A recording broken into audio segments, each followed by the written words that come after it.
Estamos aqui hoje com a juíza de direito Vanelly Falcão, do Tribunal de Justiça do Rio de Janeiro.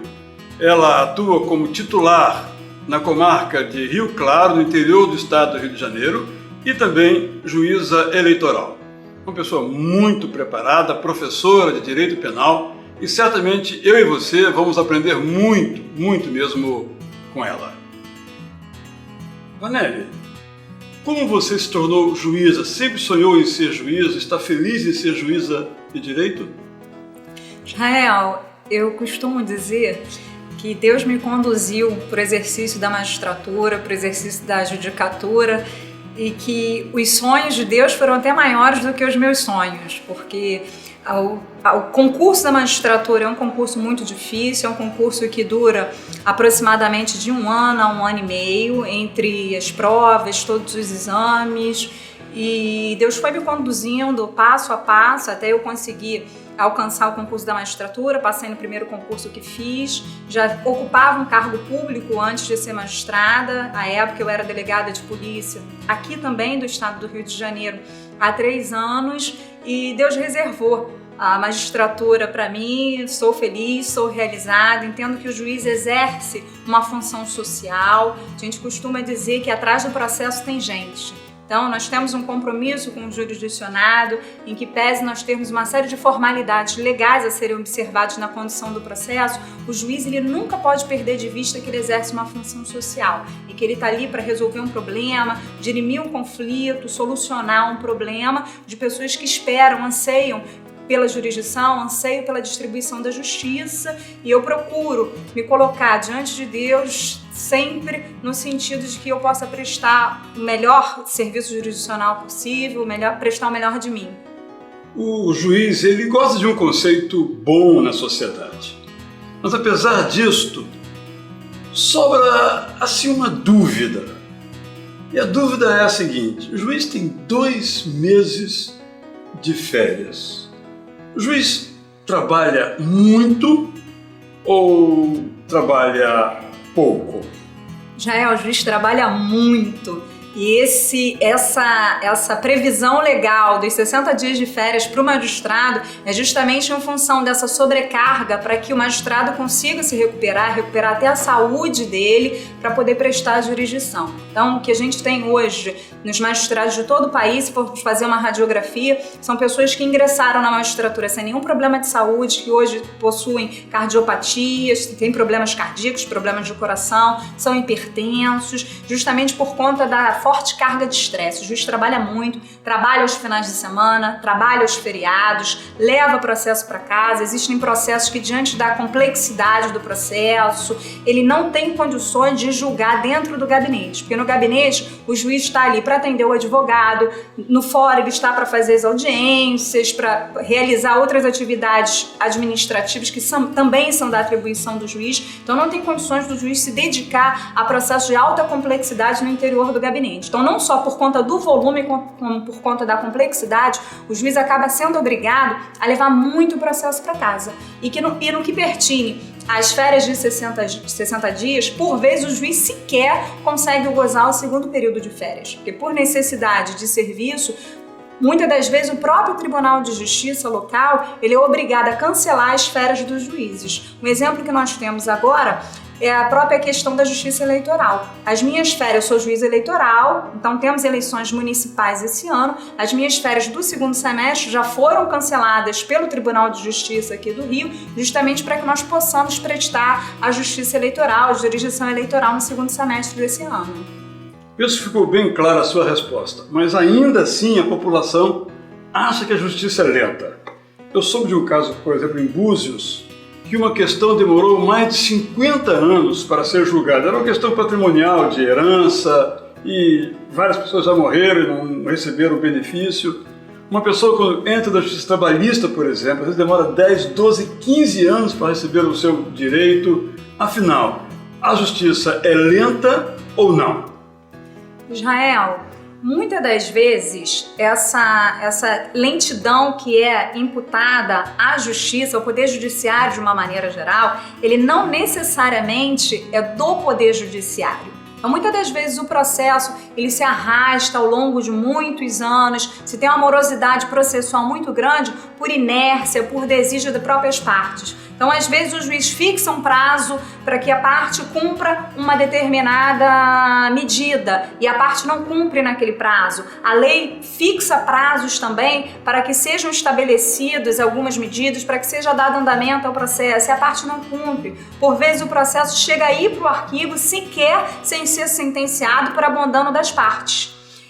Outras vezes nós temos, por exemplo, a figura de alguma das partes tumultuando, protelando o feito, entrando com determinados expedientes no processo, reiteradas petições para tumultuar o feito, justamente para que o processo atrase, para que o processo demore. Na maioria das vezes quem tem interesse em fazer isso é o réu, porque o réu não quer, casuisticamente, né? Caso a caso, estou falando em linhas gerais. O réu não quer que o processo chegue ao seu termo, chegue ao final, num tempo célere, num tempo rápido, ágil. Aliada a isso, nós temos também a questão de inúmeros recursos no nosso sistema processual que permitem esses expedientes que acabam alongando mais o término do processo. Independentemente disso, a Justiça tem feito a meia-culpa dela. Recentemente, o Conselho Nacional de Justiça estabeleceu uma série de metas para que os processos mais antigos fossem julgados. Os juízes têm feito mutirão, então temos procurado fazer a nossa parte. Mas a população, os advogados, todas as pessoas que integram essa organização, que são ali colaboradores no processo,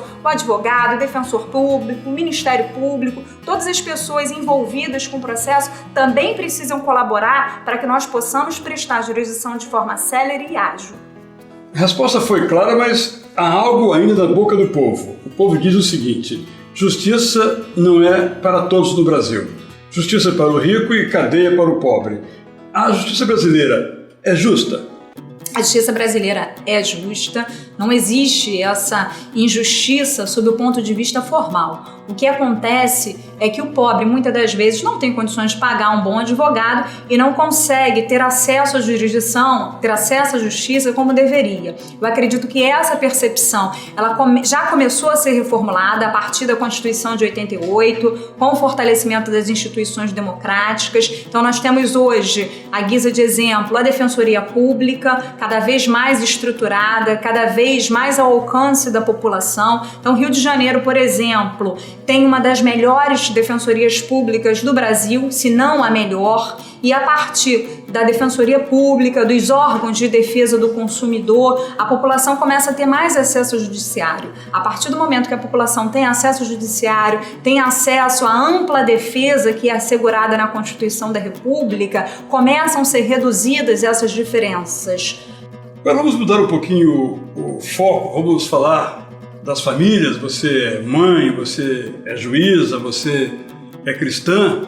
E às vezes a gente tem percebido que há uma certa pressão por alguns grupos que parecem prevalecer. A ideia, por exemplo, da união homoafetiva como sendo legalizada, o casamento entre pessoas do mesmo sexo. Como é que você, como cristã, como mãe, tendo alguns princípios e a legislação ou a interpretação da legislação acabam contrariando esses princípios, como é que você julga? Você se considera impedida ou segue em frente na sua ação? A gente não tem uma lei propriamente que regule atualmente a união homoafetiva ou o casamento entre pessoas do mesmo sexo. O que existe hoje, para que as pessoas possam entender, é uma decisão do Supremo Tribunal Federal reconhecendo a possibilidade de união estável entre pessoas do mesmo sexo. Mais recentemente, o STJ foi além, o STJ reconheceu a possibilidade até do casamento mesmo, a união, o caso por meio do casamento entre pessoas do mesmo sexo. Pessoalmente, eu não tive ainda que julgar nenhum caso nesse sentido, mas tecnicamente eu teria que me louvar nas provas dos autos e, eventualmente, se eu não me sentisse confortável por conta das minhas convicções cristãs, por conta das minhas convicções bíblicas, de forma alguma eu também prejudicaria a parte. Eu resguardaria as minhas convicções pessoais, as minhas convicções bíblicas, me daria por suspeita, por motivo íntimo, motivo de foro íntimo, e esse processo, em vez de ser julgado por mim, seria julgado por um outro colega, por um juiz tabelar.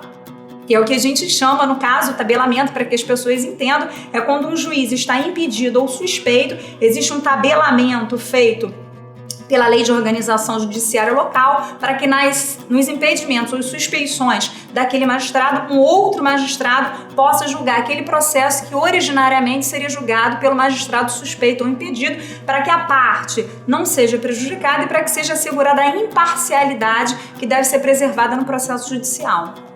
Isso talvez se aplique também à questão do aborto. Parece que a legislação brasileira em relação ao aborto é muito boa. Ainda assim, há uma pressão grande para que outras variáveis sejam acrescentadas, outras possibilidades sejam acrescentadas em relação à mulher que tem um bebê que não o deseja. Você entende que, de fato, a mulher tem o direito de abortar, que ela tem a última palavra em relação a esse assunto? Israel, nesse aspecto, tanto a Bíblia, quanto o nosso ordenamento jurídico vigente, quanto a Constituição da República, que é a lei maior, que é o fundamento de validade de todas as legislações infraconstitucionais, no caso, o Código Penal, que eu vou falar mais adiante, entendem que o direito à vida é inviolável, é irrenunciável, é indisponível. Eu não posso dispor do meu direito à vida. Isso não sou eu, Vanelli, enquanto cristã, que penso isso, né? Repetindo aí os valores bíblicos, os valores cristãos. A própria Constituição da República consagra a inviolabilidade da vida. Então, por conta disso, eu não entendo que a mulher tem direito ao próprio corpo. A mulher só poderia abortar nas hipóteses previstas em lei. Atualmente, o artigo 128 do Código Penal, ele estabelece duas hipóteses. Quais são elas? A primeira, quando não há nenhum outro meio de salvar a vida da gestante, o chamado aborto necessário ou aborto terapêutico. Então, o médico escolhe entre sacrificar a vida da gestante e a vida do feto. Então, prevalece a vida da mãe, se prepondera a vida da gestante como valor maior e se sacrifica o feto. A outra hipótese, a segunda hipótese, é no caso da gravidez resultante de estupro. O que significa isso? Nessas hipóteses, a mulher que foi vítima de estupro, que teve uma gravidez não consentida, porque foi abusada sexualmente, ela tem o direito de interromper a gestação, de interromper a gravidez, é claro, sempre precedido de autorização judicial. Com a reforma do Código Penal, o que se pretende é ampliar essas possibilidades, como você bem colocou. Então, teríamos a possibilidade do aborto, no caso dos fetos anencéfalos, da anencefalia, que é o caso em que há uma má formação do tubo neural. Então, nesses casos, diante da baixa expectativa de vida, da baixa possibilidade de sobrevida, haveria possibilidade já de forma legalizada, não como aconteceu recentemente, com a decisão do Supremo Tribunal Federal, que reconheceu essa possibilidade, mas foi apenas uma interpretação do Código Penal, juntamente com a Constituição, e entendeu pela possibilidade da interrupção nos casos de anencefalia. Então, com a reforma do Código Penal, essas hipóteses que eu falei anteriormente, elas serão, se for aprovado o texto na forma como isso se encontra, serão ampliados para abarcar mais outras 3 hipóteses. Que hipóteses seriam essas? A hipótese do feto com anencefalia, ou seja, aquele feto que, em virtude de uma má formação no tubo neural, ele teria, depois que tivesse vida, que viesse, a vida depois de nascido, ele teria uma baixa possibilidade de sobrevida, uma expectativa de vida muito pequena. Então, nesses casos, seria permitida a autorização seria permitida a interrupção da gravidez, desde que 2 médicos subscrevessem esse atestado confirmando essa hipótese. A outra hipótese, dentro deste mesmo inciso, do mesmo dispositivo, seria no caso dos fetos que ostentassem alguma enfermidade incurável, uma doença incurável que, por exemplo, faria com que essa criança tivesse uma vida vegetativa, uma vida dependente de terceiros, não teria uma autonomia depois da vida adulta. Então, nesses casos, haveria também a possibilidade de interrupção da gravidez. E uma outra hipótese, a última hipótese, que acredito que seja a mais polêmica, diz respeito à possibilidade da gestante, até a 12ª semana de gestação, ter o direito de interromper a gestação, e aí logo não seria o crime de aborto, não cometeria o crime de aborto, desde que ela não ostentasse condição psicológica para arcar com a maternidade. Então, é claro que todas essas hipóteses que eu estou falando precederiam de laudo médico, perícia médica, para que o juiz, louvando-se, né, se baseando nesses atestados médicos, nesses laudos médicos, pudesse estar interrompendo a gravidez ou não. Valendo sempre ressalvar que esses abortamentos, essas interrupções da gravidez, elas não escapariam à apreciação do judiciário. Elas terão que ser, caso aprovado, da mesma forma como é feito hoje. Depende de autorização judicial para que seja feita a interrupção da gravidez de forma legal e daí não configure o crime de aborto previsto no Código Penal. Juiz perde o sono? O que é que tira o sono de um juiz?